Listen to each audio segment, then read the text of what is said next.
Xəbəriniz olsun, verilişi başlayır və biz verilişimizin bu dəfəki buraxılışında sadəcə bir ailənin deyil, ümumilikdə bütöv bir cəmiyyətin gələcəyinə təsir edən bir mövzudan danışırıq. Belə ki, qohum evliliyindən və erkən nikahın fəsadlarından bəhs edirik.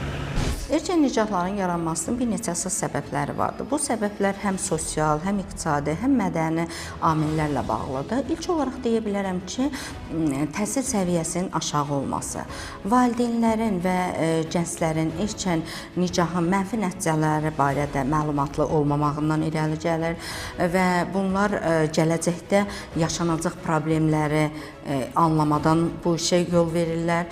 İkinci çətinlik olanda iqtisadi çətinliklər əsas səbəbdir.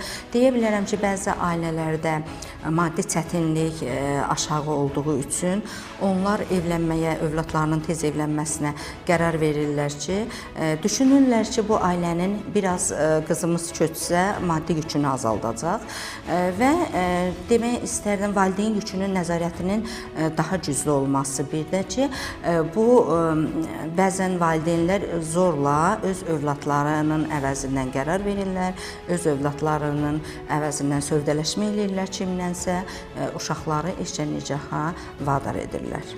Erkən yaşda evlənən qızlar ailə və ev məsuliyyətinə dərk etmədən bu addımı atdıqda qızlarımız təhsildən yayınırlar. Onların təhsildən yayınması onların gələcəkləri üçün böyük bir problemlər yaşadır ki, onlar öz peşə və təhsillərini, karyeralarını qurmadan ev işləri ilə məşğul olurlar, təhsildən yayınırlar. Bunlar da qızlarımızın gələcəkdə iqtisadi asıllığını yaradır.